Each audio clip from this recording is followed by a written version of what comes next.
people find that it's not only about the beach, it's about being able to go and stand where Jackie Robinson broke the color barrier.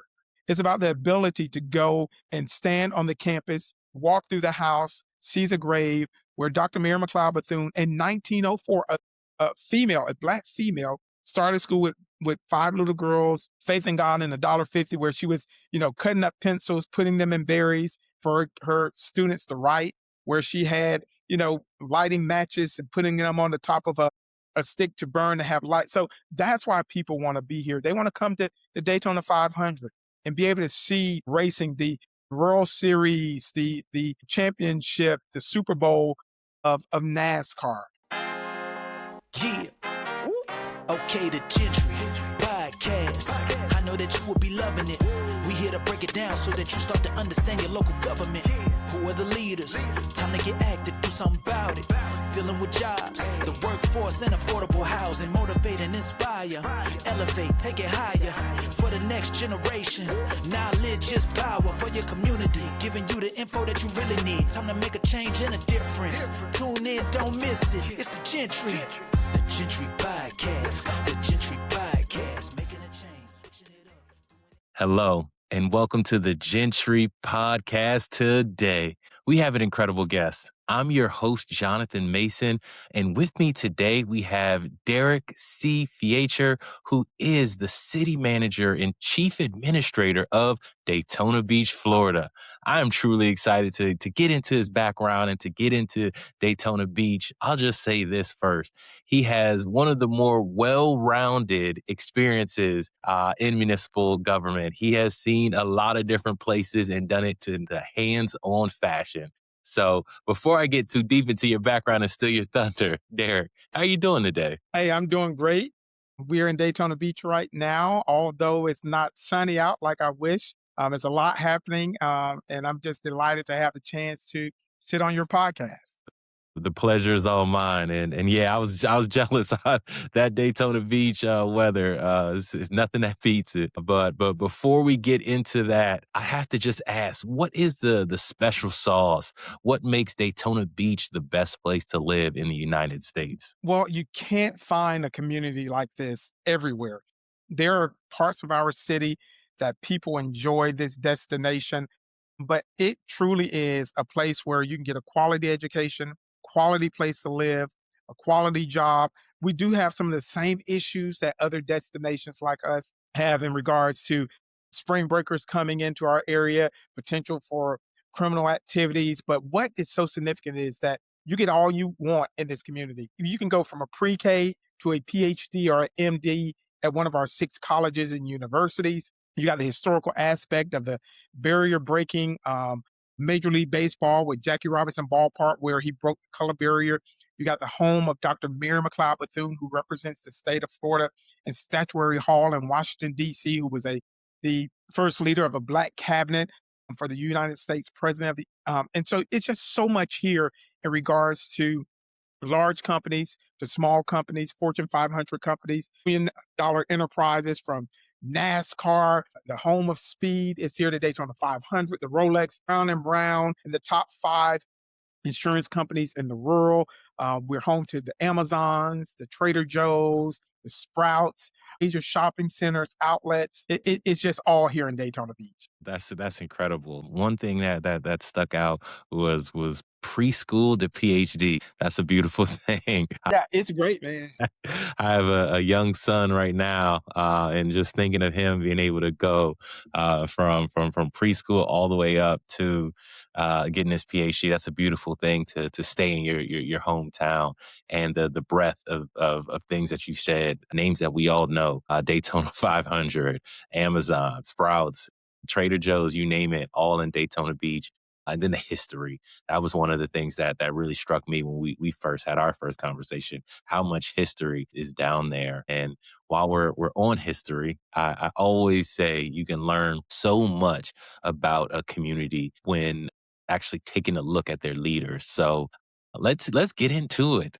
Let's go all the way back to your childhood. Was this something that you always knew? Was a life of public service? Was that something that was always in the cards? Walk me. How do you got from childhood to here, please? Yeah. Well, being raised by a single mom, my mom raised three boys. I have a twin brother. I look better than him. So if you ever meet him, let him know I said that. My wife actually says that also. I look better than him. So that's a good thing. But I've pretty much always understood local government because my mom worked for the city of Winter Haven, where I eventually became the city manager. So I've always had an affinity for local government and politics because that is how my mom was able to provide for us growing up and allow for me to do the things that I was able to do growing up. And so I really kind of got into local government when they had this program about the youth city government. And Ellie Threckle, who recently passed away, was the mayor of Winter Haven. And she created this program for young people to engage in the local government, local politics, and actually participate in serving roles at the local government from mayor to a commissioner or a council person, to a police chief, a fire chief, the city manager, finance manager, utilities director, parks and rec. And so all of those positions were created for young people in the 8th and 9th grade. And I so happened to become the mayor. And I thought that was the most powerful position in the world because she was seen everywhere working with different groups.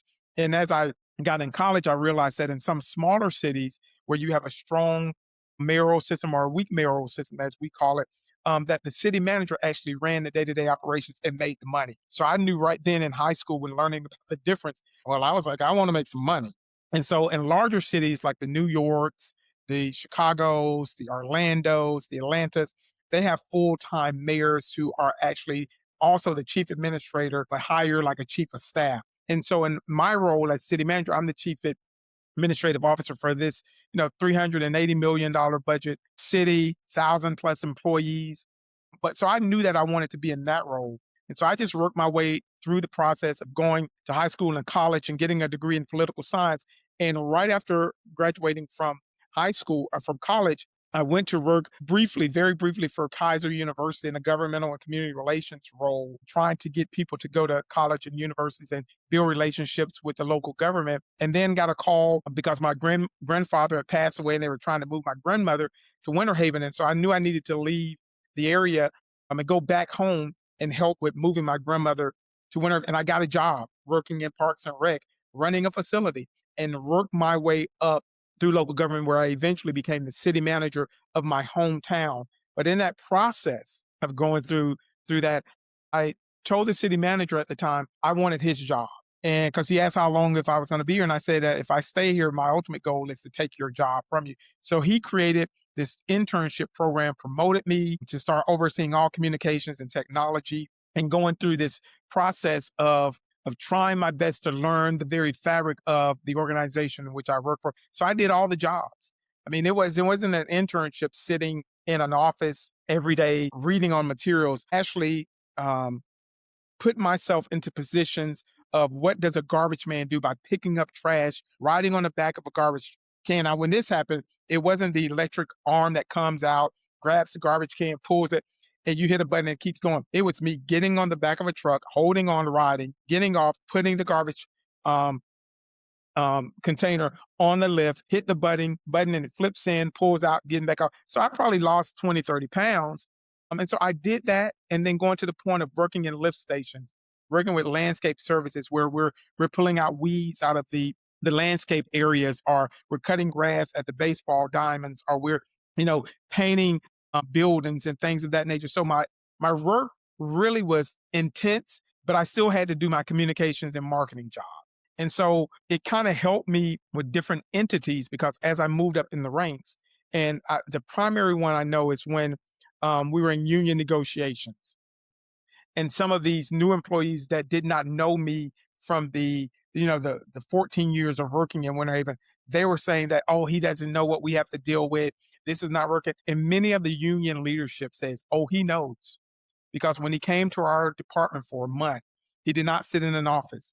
He actually did the work. When I went to the fire department, some of those firefighters who were new thought that I was a new recruit also. So they were making me doing the same thing. I spent the night, all night at the fire department, and had to get up 2 and 3 in the morning when someone got injured or sick at a hotel, and we had to go to that hotel. So I experienced exactly some of the things that they went through. But I didn't go with the SWAT team with guns blazing inside a building. But when we did a search warrant, I was in the back of the bread truck, riding to the location, with, a bulletproof vest on and a helmet, just waiting until they say all clear that I can get out. So those are the type of things that I really believe that leaders, they just can't go and evaluate or inspect or review policies. They've actually got to also live that. And I think that is what made me a better leader going from elementary to high school to college and to the three cities that I've been able to lead as the city manager. I understand some of the areas that people have to deal with every day. So much. I have so many notes. The first is it's so impressive that, or not, I don't know if impressive is even the right word, but it speaks to who you are. That once your grandfather was sick, you had a great opportunity, but immediately you snapped into action, and he said, "I got to get back home.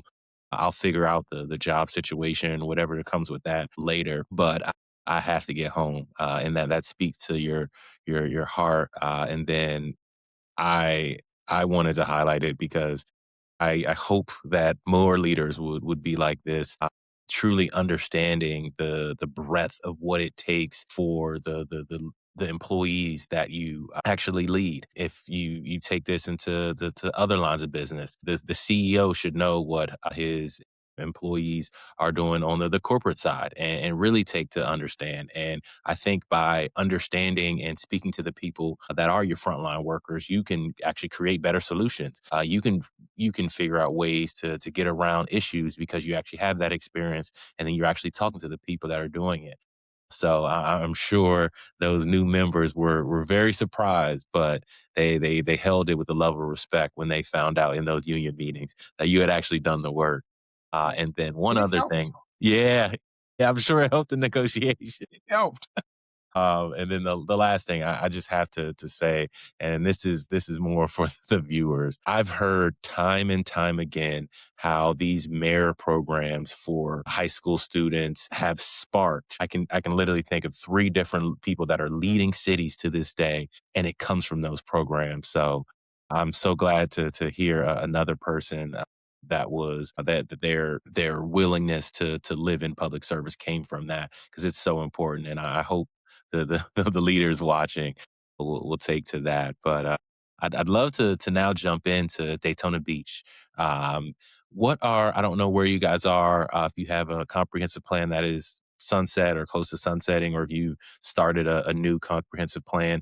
What are some of the major strategic priorities for Daytona Beach right now? It really is about we're really focusing on our affordable and workforce type housing in our community, infrastructure improvements because we are Daytona Beach sits in an area where we've got a river on on a portion of our community and the ocean.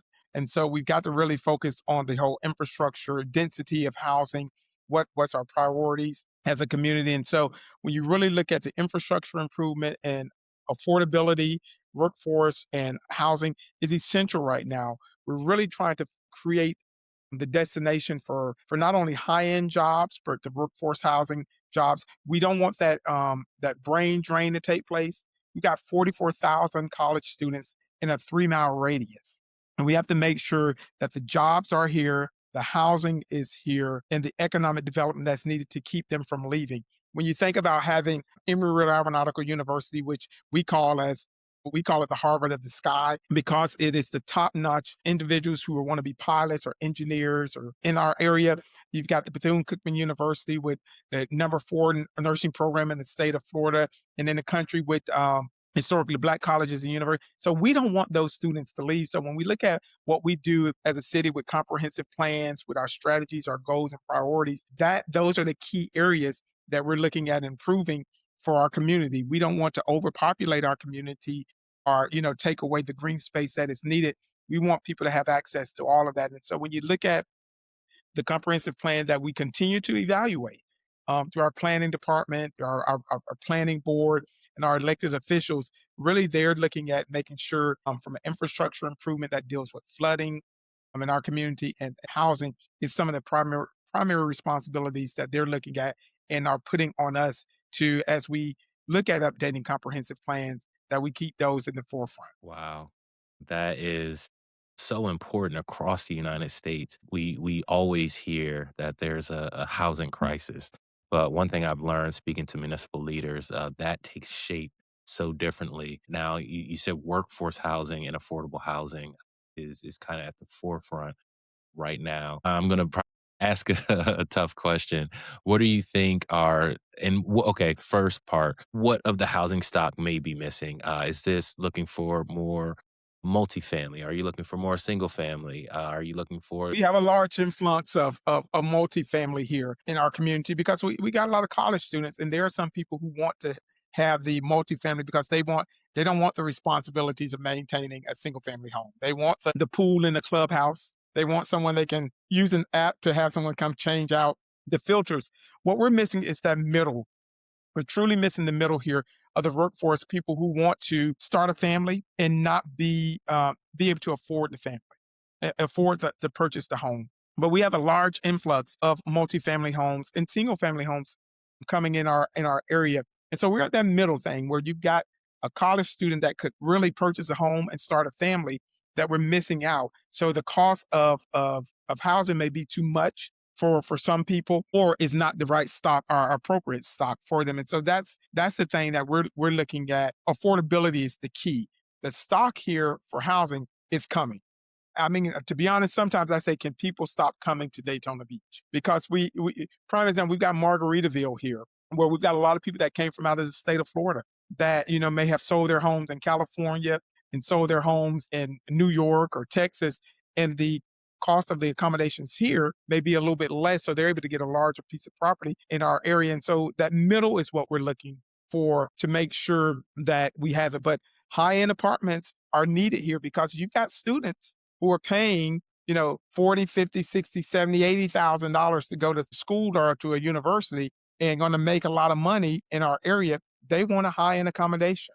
They want to be able to go downstairs and there's a spa type setting for them, a nice gym with Peloton bikes and all of that, pools, areas for them to enjoy, speakeasy type restaurants within their accommodations, and be able to walk outside into a park where they've got free Wi-Fi, that there's a wine bar down the road, there's a cigar lounge down the road, there's a coffee shop, there's a library that plays music, poetry nights. They want that environment in their community. And we're trying to create that so people don't have to go to Orlando, 45 minutes down the road. And I keep telling the redevelopment staff that work for the city, economic development staff, and even communicating with our elected officials, we've got to try to create this atmosphere. Some people don't want that traffic. I use for a prime example. So my grandmother moved from Tampa Bay, a large metropolitan community with hundreds of thousands of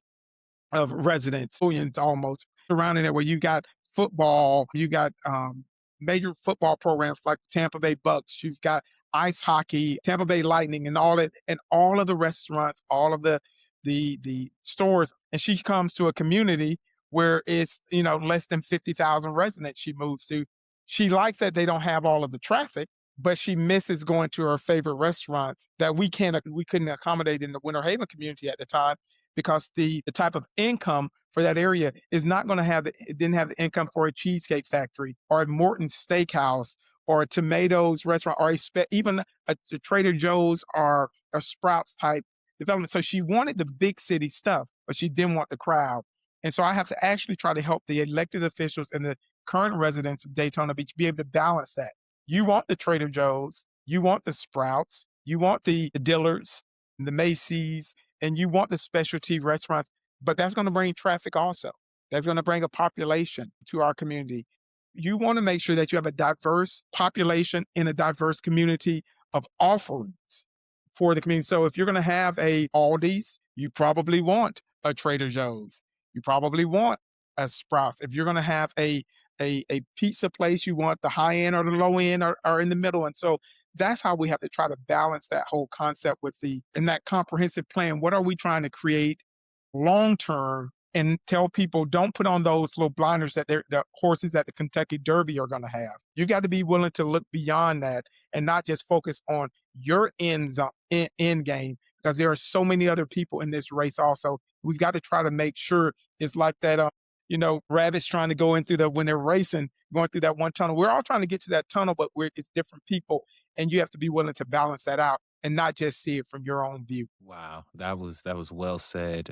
I think what you really teased out are the trade-offs, and sometimes it is tough. You even said to the elected officials, but then also to the community, trying to tease out those trade-offs of if we're going to be high growth or we're going to be high end, that's going to bring high growth. And then we're going to need to put people somewhere and they're going to want to live near all that. So, like, how does that come with the density? Now, you said the missing middle is one of the types of housing that you guys are looking for or in the process of bringing more of. I have to ask, are there any impediments to that?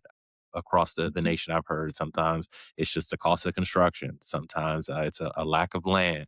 Sometimes it's utilities. We don't have the utilities because it's going to drain, or infrastructure. Is there anything that, or sometimes it can be a political will, like some of the things that you talk about. The community doesn't necessarily, or some of the community doesn't.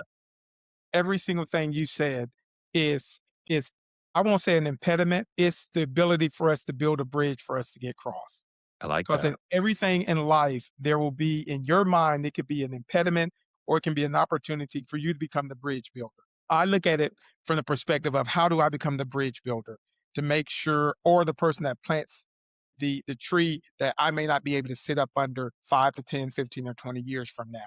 And so that's where the comprehensive plan and not only our growth management departments in these local governments have to be willing to have the conversations with the community and also talk it through. And I try to find that niche. What does a citizen that currently lives here want, and what are the ideas from the elected officials who are my supervisors? I've got 7 bosses. And can you imagine having 7 bosses and they all have different perspectives, different mindsets, and different ideas? Some days they're with you, some days they're not, because it's based off of really what they're hearing from their constituents. And constituents can change all the time. Some of the people who have lived here their entire lives, who are current, who have been residents in all of the commission, they have a perspective.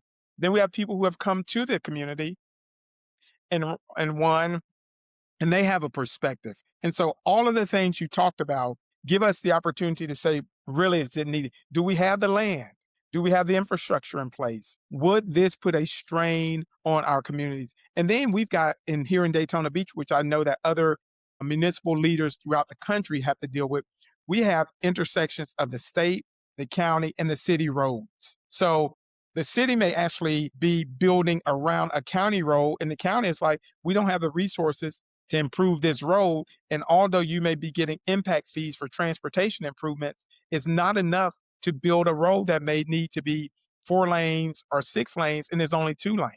Or you've got a state road going through that. You've got individuals saying, well, we're going to build a subdivision, and the state won't allow for us to put a turn lane in because they don't think it's warranted right now. But every citizen coming to the meeting is going, that's going to that's back up our roads. And so there is I always talk about how do we remove bureaucratic barriers. And I constantly tell staff, 90% of the things that elected officials vote on most of the time are the things we bring to them.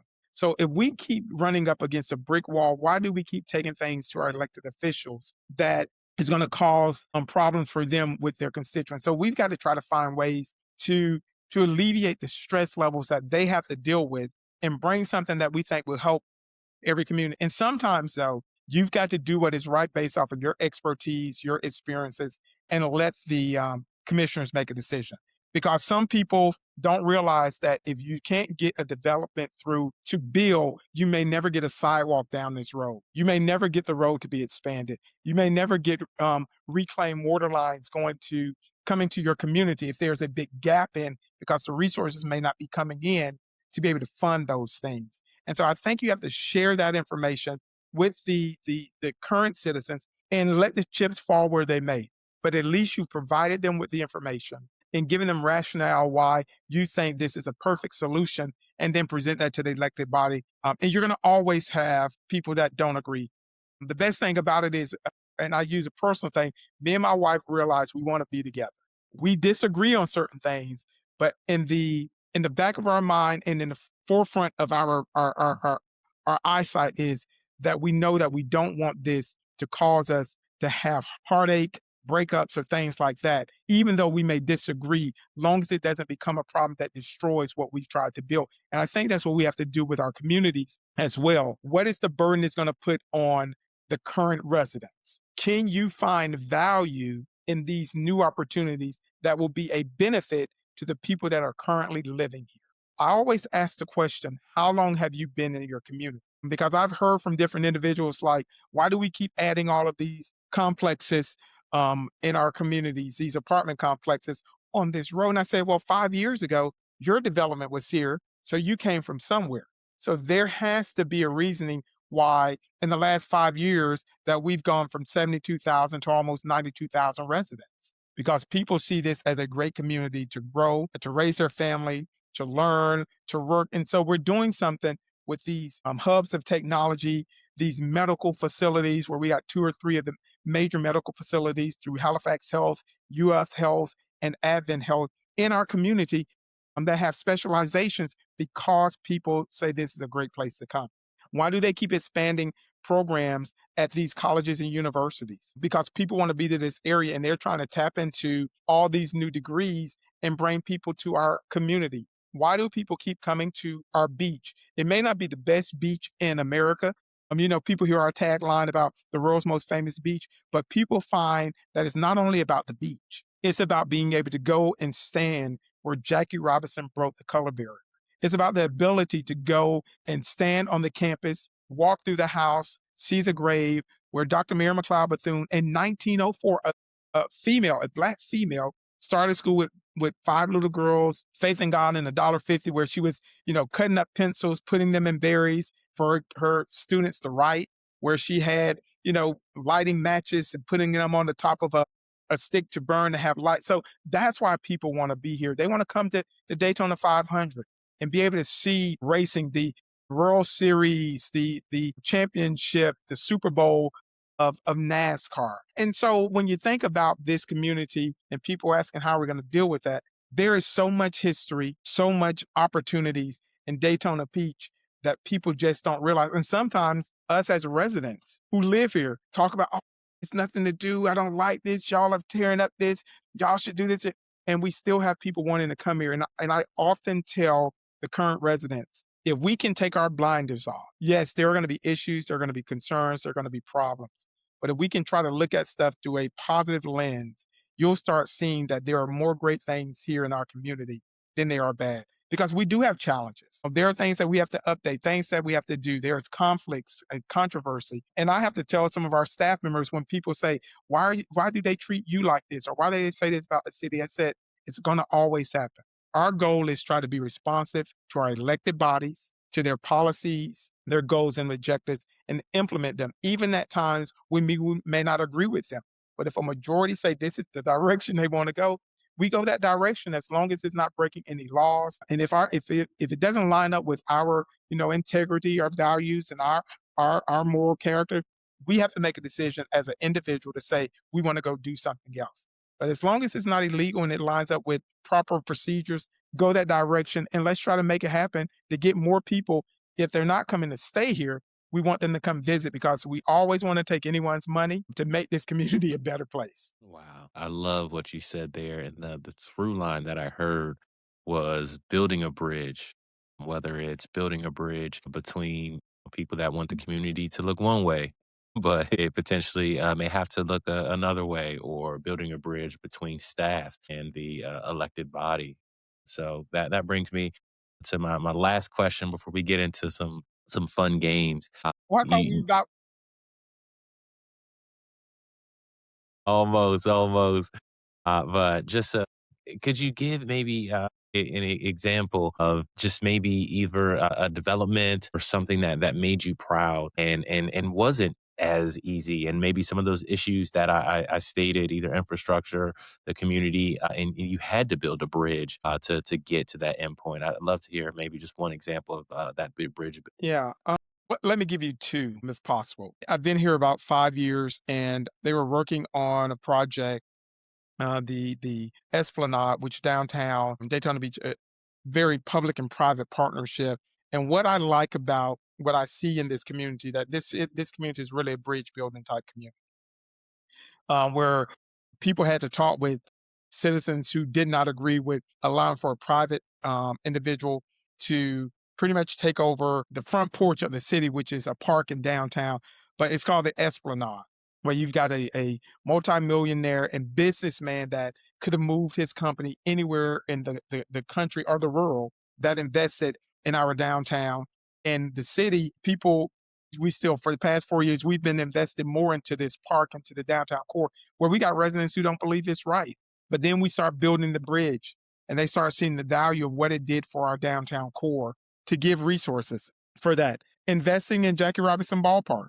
There are people, citizens that I believe that were not truly aware of why the ballpark was called Jackie Robinson Ballpark. They had no clue that the barrier for Major League Baseball took place in Daytona Beach, Florida. And the ballpark, the stands that Jackie Robinson and his wife and the community said, they're still there. Same location, same. And we invested another $30-some million into that park to make it a new state of the art without taking away from all of the old elements that made it Jackie Robinson Ball. The Midtown community is an African-American community where we invested in a park that, you think about, some people, some of these parks were built for them many, many years ago, 30, 40 years ago, 50 years ago, and they did not want us to tear them down or to take this out and we reinvested into that park and totally changed it. And it is the signature park, Daisy Stockings Park in Daytona Beach, where everything takes place. And we have residents from everywhere coming over for midnight concerts, Sundays music. People are renting it out. And so when you think about that, these are bridge building projects that people were saying, why are you doing this? Don't do this. Where it was in the newspaper every day on some of these projects. Why are you doing this? Why are you doing? And now these are the anchors that bridge the communities, whether you're Black or white, rich or poor, straight or gay, that all of these individuals, it's a kaleidoscope of individuals coming together in all of these areas. And this is where the bridge building takes place. That is almost like what Dr. Bethune did many years ago in Whitehall on the campus of Bethune-Cookman University. It was the only place in Daytona Beach where people could sit wherever they want to and not be in segregated seats, because she stood up for what was right. And our elected officials believe in standing up for what is right, even when they don't disagree or we all don't disagree. I know it's for the betterment of Daytona Beach. Wow, that is beautiful. I love how you put that, the anchors.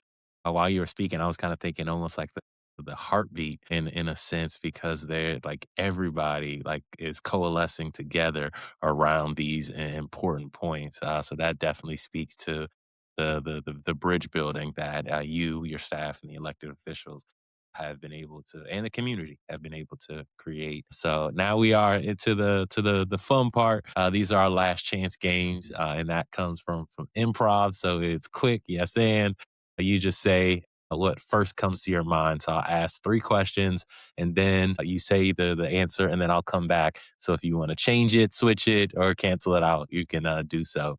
But the first question is, what policy looks good on paper but is nearly impossible to execute in real life? Responding to a code violation. Okay, okay, Policy in place that people may not respond to. okay. I like that, and I'm excited to hear the explanation on that one. What is the hardest truth you wish residents knew about timelines and trade-offs? Government is like a yacht going through a canal. You got to take that yacht all the way through and turn it around if you want to bring it back out, or you're going to be doing a lot of dredging.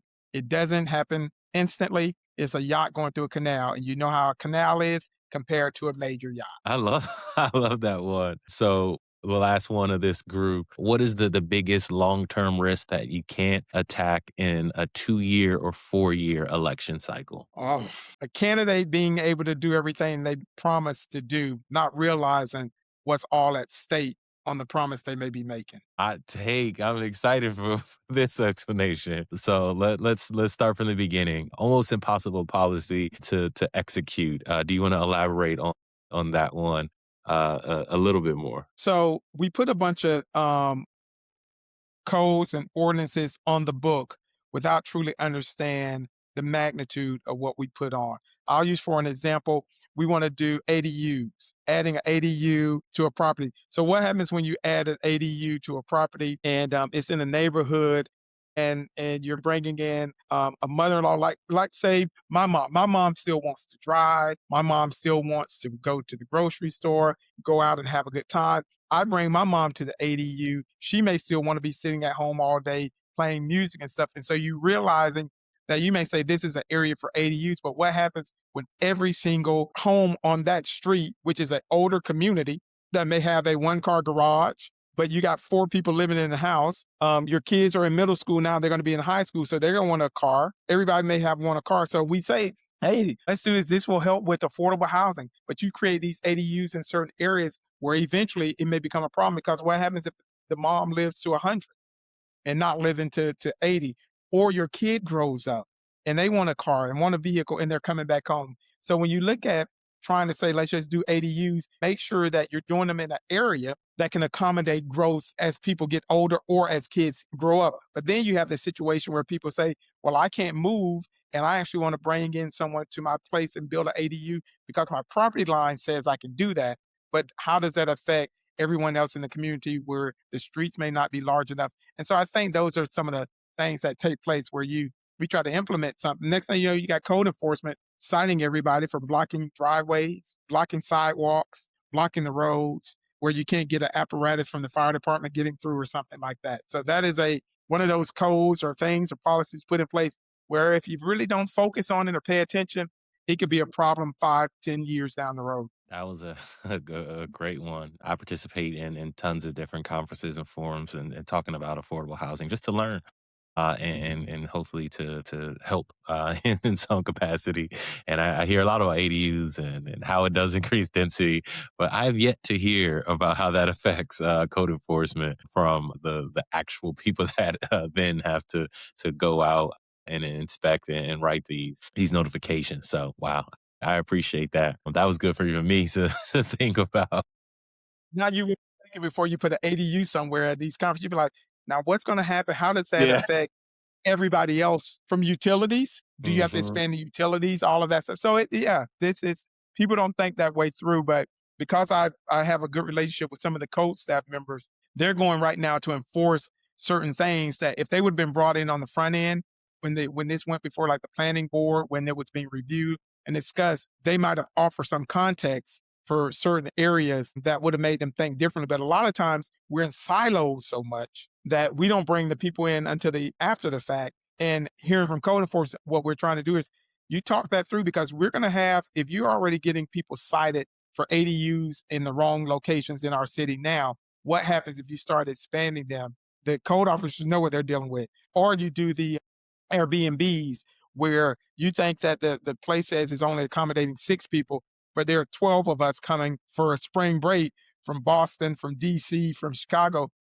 We don't know what the code says that you're only supposed to have 6 people in this house. No, we're bringing everybody. And driving down in 5 vehicles and not a minivan. That's a great point. Yes, I will be at the next conference thinking about how the tea leaves, reading the tea leaves, and how it trickles down. So I appreciate that. And then the next one, I thought you gave an incredible analogy when talking about what you wish residents in the community knew about timelines and trade-offs. Could you let us know why Daytona Beach is a yacht, please? Yeah, and it's not only Daytona Beach, it really is all the municipal governments, not even throughout the country. You know, I tell people all the time, local government, the bureaucratic process is like a yacht going through a canal. You can't take a yacht halfway through a canal and just spin it around if you're going the wrong way and come right back out. That yacht has to go all the way through, turn around and come back. And so sometimes when you think it's a cycle bureaucratic process, it really isn't. It's protecting the interests of the resident. Everybody, all these citizens will scream and yell, talking about something. We want transparency. We pay taxes. You need to do this. You need to do that. If we operated like a business, things may go a little bit faster than sometimes slow, but there are rules and regulations, policies and procedures, and in the best interest of the citizens, sometimes there are layers to how things go. And that's why I say sometimes it's like a yacht going through a canal. You just can't turn it when something's wrong and think you're going to fix it right away. There are some areas that we have to go through, but also the government has to be willing to say, is it appropriate for us to dredge a certain area to do things better? And a lot of times, sometimes in government, people like all the rules and regulations because that allows for them to be slow in their operations. It allows for you to go, well, I can't do that because it has to go to this person, then it has to go to that person, then I have to send it back to you. You have to respond and send it back. I tell staff all the time, our motto in Daytona Beach government is, how do we get to yes? How do we remove the bureaucratic barriers to get to yes? If you know that there's a potential that another office may have another correction, why don't we just, if planning department and engineering are right beside each other, we don't need this thing to be routed 4 or 5 times. Like they send something to you, then you send it back to them, then they send it back to you, you make the correction, then you pass it over to engineering.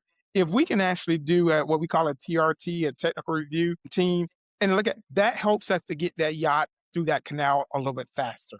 And so that's the thing. But we also have to be upfront with the resident.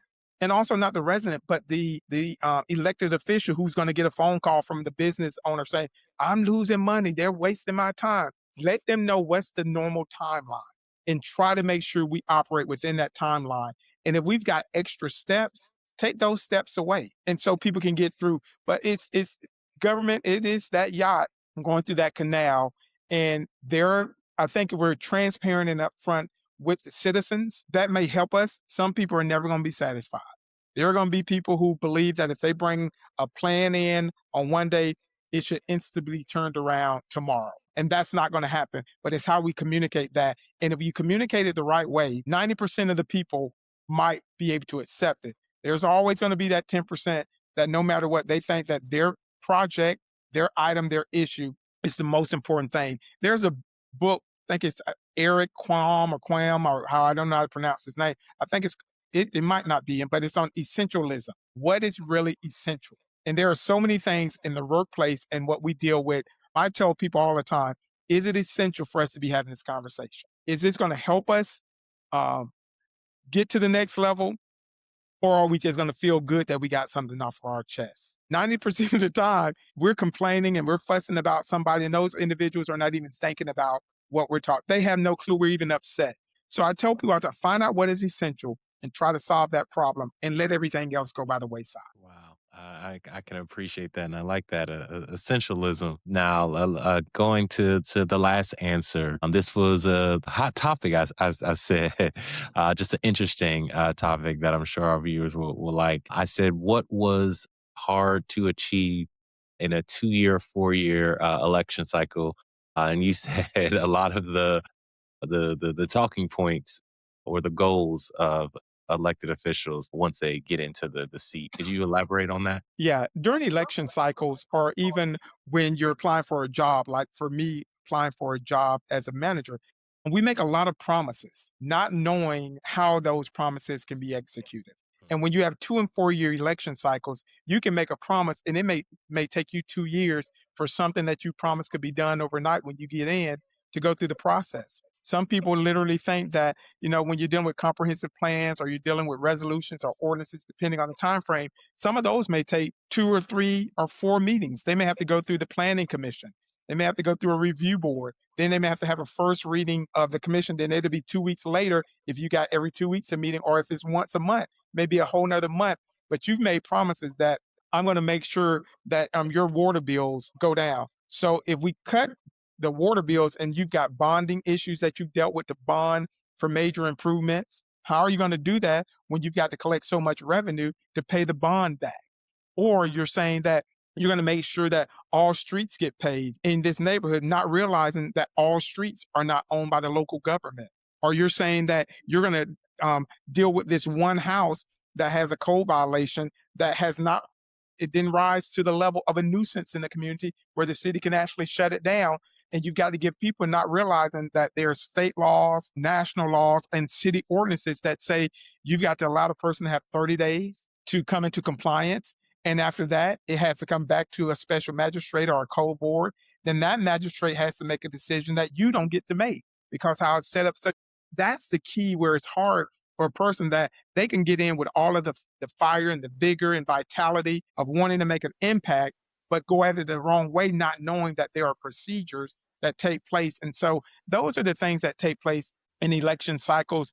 But not only, if I were to talk not only about this or to elected officials, but to managers, we say that we're going to come in and we're going to do an instant strategic retreat or strategic plan with our staff, and we're going to change everything. And then what happens when the commissioners go, no, I don't agree with that. And it's a majority of the commissioners, but you've made these promises in your presentation to the media, to community organizations who have called and said, I want more police officers in my neighborhood, or there's over policing, or I want this to be cleaned up, or I want all these homeless individuals to not be able to go to the beach, because I deal with that now. And I'm going, the beach is a public space. As long as they're not doing anything illegal, it is hard for us, because of a person that appears to be derelict or appears to be unhoused, that they can't stay out here on the beach. And if they're doing something illegal, is different. So that whole concept of maybe what you consider to be something that is unwarranted in our community, it is not breaking the law. Now let's find a way to bridge the bit, become the bridge builder, because it may be a person that's unhoused that needs support of trying to get their veterans benefit. Or maybe a person that, hey, they're having a hard time getting a driver's license or a social security card. That's why they can't get a job. Or there's mental illnesses that they have to deal with.